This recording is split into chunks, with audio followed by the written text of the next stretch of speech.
true scary story, The Haunted House of Morelia. Hi Uriel. Hi everyone. My name is Caroline, and I want to tell you something that happened to me. It's one of those things that if I think about it quickly, I can still say it was just a coincidence. But when I put all the pieces together, it becomes more difficult to dismiss. I'm from a small town in Michoacán. I lived there my whole life with my parents and siblings. I've never left home since, but I was accepted to the University of Morelia. My parents were very proud, but I'm also very nervous, because I'm the oldest, the first in the family to go to university, and the first two I was going to the city. They knew they couldn't keep paying me a very high rent, so we started looking for a house that was more or less close to the school, but that could withstand more rooms later on, that we could all afford together. In the end, we found a little house in a quiet street, a few blocks from an avenue where vans pass, and there are small shops. It wasn't eccentric, but it wasn't lost either. It was an old one-story house with, the facade is a little neglected, but nothing extraordinary. Metal gate, a small window on one side, and inside a small hallway that led to a patio and the rooms. The plan was for me to stay alone for the first few months, and then, once I had my daughters, I would trust them and the university could invite them to share the house. What struck me as odd from the beginning was how quiet the house felt. My town always heard dogs, roosters, radios, people talking all the time. Not there. Sometimes cars passed by, yes, but at night, it was almost just the echo of their own steps. As if people weren't awake so late there. The house had 3 rooms. One faced the street, and I took that one because I loved watching people go by.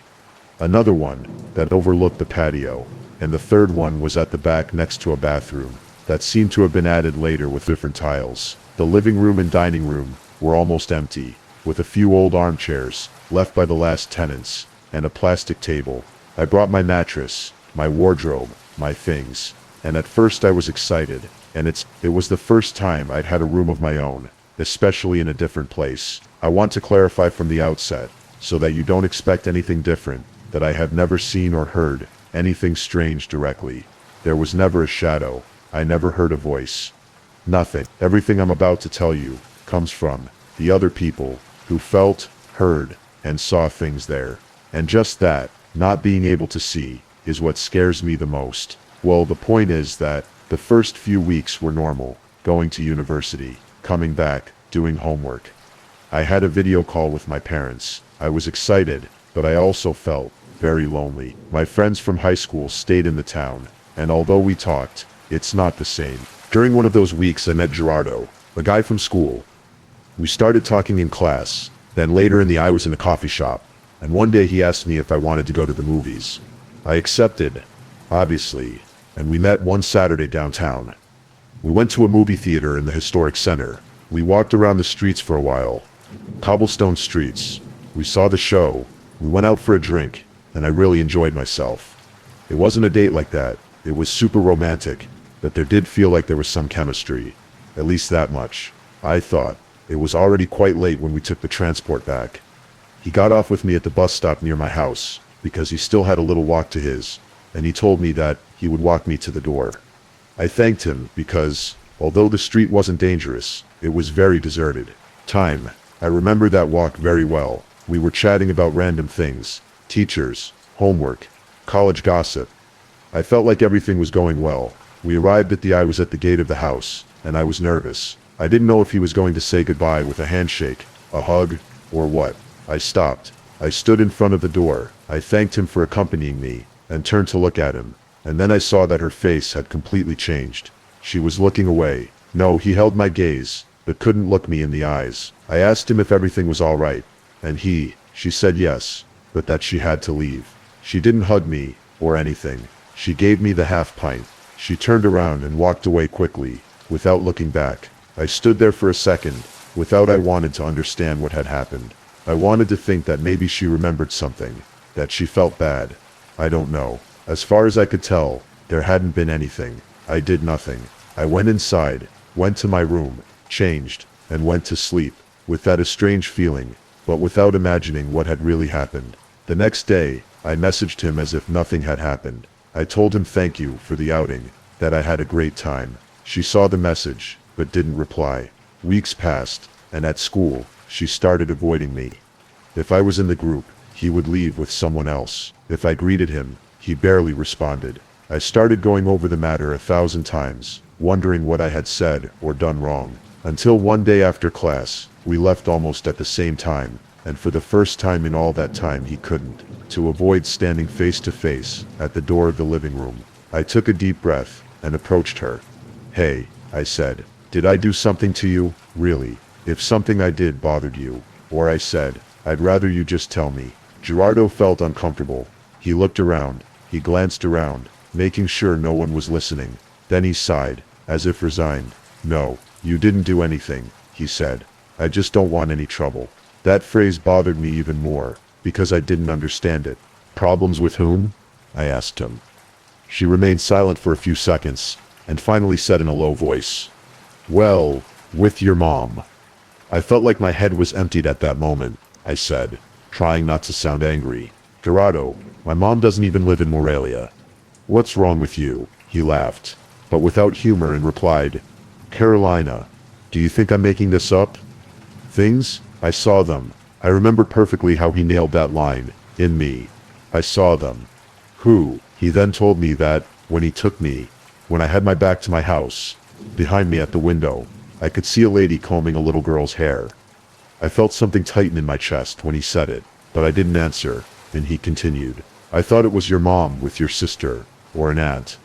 I don't know, but they weren't visible. Normal." The woman was pulling the girl's hair very roughly.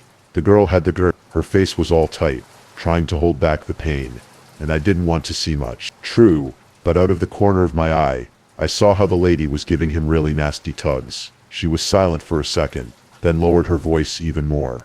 Suddenly, both of them stopped looking towards Seth. They went downstairs, then turned to look at me together.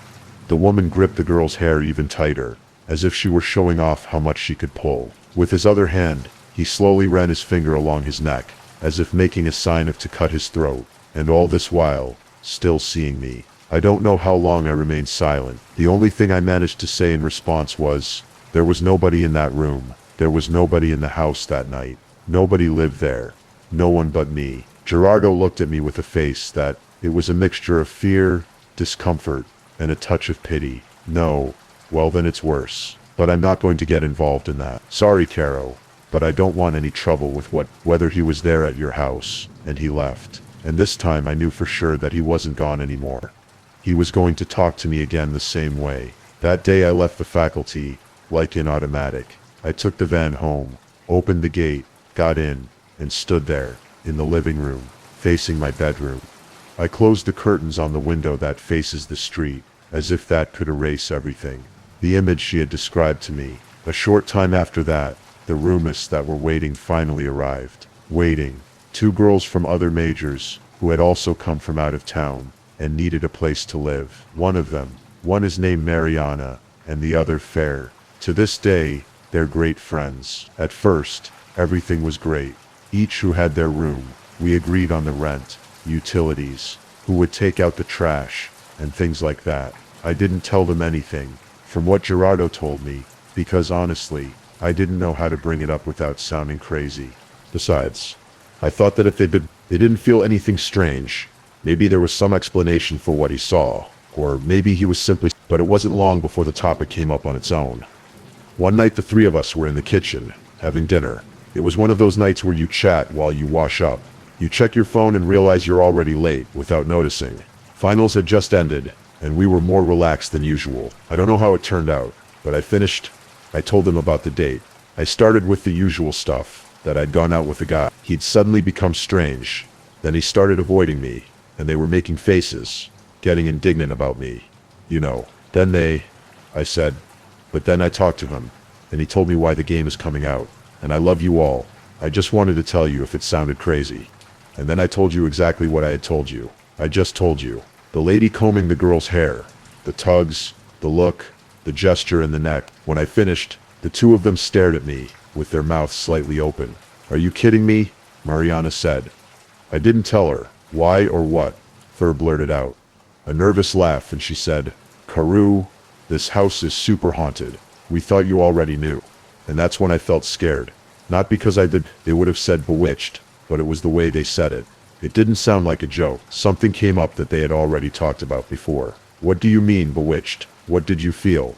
I asked them. Mariana was the first to speak. I haven't seen anything, but since I arrived, I can tell you that almost all the at night, I hear sounds like a little girl crying, as if they were coming from the closet.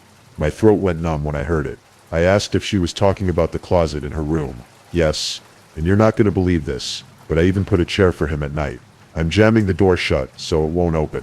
I know it sounds ridiculous, but I can't sleep if I don't jam the door like this. Then Fur said, my situation was different. Once I was alone, because you all went home for the weekend. I went to take a shower late, around 11. I was calm with the door closed, when out of nowhere I felt a really hard blow to the face.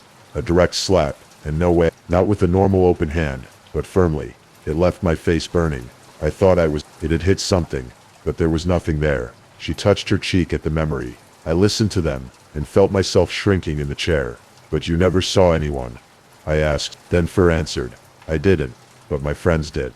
She explained that a couple of times they had friends of hers, and Mariana's came over to do homework, or watch movies, and more than one of them went out to smoke in the patio. As they arrived, they turned to my bedroom window, and asked things like, has your roomie arrived yet?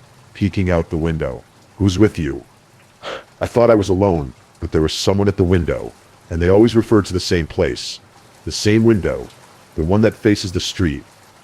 Mariana gave me a strange look, and asked if I was from. I had never heard anything about it before, and I just shook my head. I told them the strangest thing she'd felt was discomfort with the silence, especially when she was alone, but nothing more. No crying, no hitting, no slapping, no people at the window. Nothing. Well, that's good, really? Fair said. Maybe you're not sensitive, but that's not it. It means it's not happening. And that phrase stuck with me, because that's precisely the problem. To this day, I can't say, I saw this.